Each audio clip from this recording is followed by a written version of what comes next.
Welcome to another episode of Global Green Action Project, a place where we get to meet amazing heroes doing great changes in this world to make it a better place through compassionate animal, humanitarian, and environmental initiatives.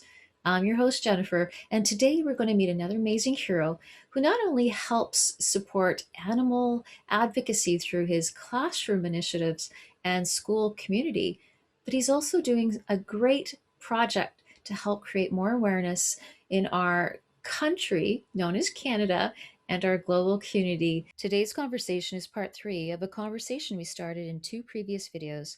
It's actually the third video of a four-part series about celebrating animal compassion and the importance of integrating it into our educational realm. We're going to pay special attention today on how to further support children and youth so that they can take action in their local and global communities in the most amazing ways. We're also going to provide some practical tips to support them along their journey to helping heal our world. With that said, let's continue on the conversation. Let's now introduce you to Mike Farley, who is a geography teacher doing great changes in this world. I'm curious about your advice to youth based on your experiences being on these wonderful educational journeys with your students. What would your advice be to youth who would want to take the next steps to create positive change in their schools, in their local global communities, so that they can take action and feel like they're making a difference? Yeah, I that's such a great question. And there are so many. I look in my own school and I look at what students are doing in other schools. I'm so inspired, by youth today and their degree of knowledge and their initiative is quite. Sometimes I just feel like I just need to get out of their way. But I mean, I think would be to find community, whatever whether it's animal protection or if it's some other issue or cause that's near and dear to you, would be to find other people in your school or outside of your school, whether it's physically or virtually. Try and connect with other people. I think there's just so much power with the strength in numbers, because if you feel isolated sometimes, that can really take the wind out of your sails. I would also like to take care of yourself, that a lot of these topics, including animal issues, can be really overwhelming and can have an effect, an impact on your own mental health, because it's disturbing, a lot of it. And that's not just limited to animal protection, it's environmental issues and human rights issues, you name it. So it would be to take care of yourself as well. That's really going to be probably the first and foremost, is to make sure you're healthy, as whatever you need to do to make that, whether you need to seek support or get help at your school, your guidance department, whatever it is, a teacher who can help you. That's going to make you more available and happier and have more energy to take on these causes. So that would definitely be some advice too. And a third thing would be to take small steps.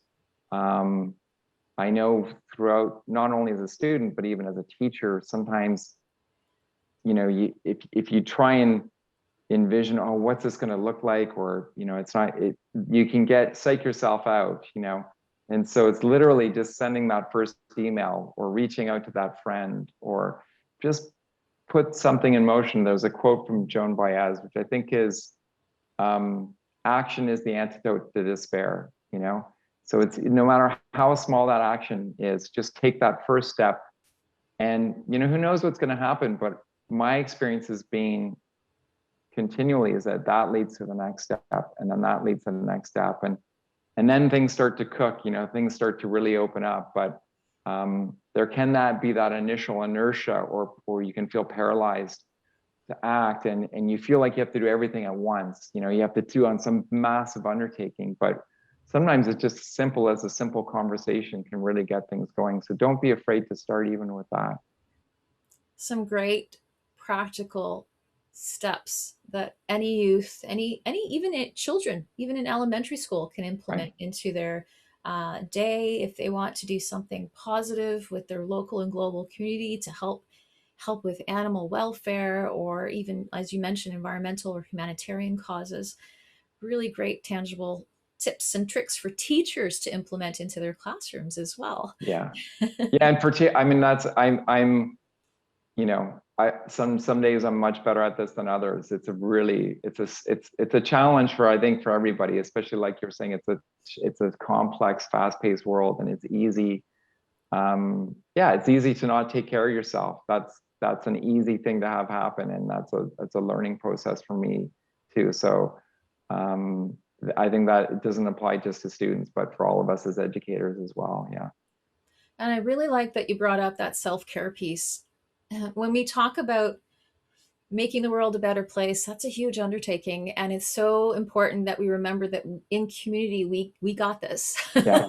We can't go it alone, and you're absolutely right. So we need to reach out to other people to support our mission, and to also empower us to remember that we are okay to take breaks, and that Yeah. we need to take care of ourselves, because as you said, it is a big task. And the more you go down that rabbit hole, the more you can find things that are distressing in terms of the what's going on with the world, and it can cause a lot of stress and anxiety. And as you said, it can paralyze a lot of us and stop that momentum, that positive momentum we're looking to achieve.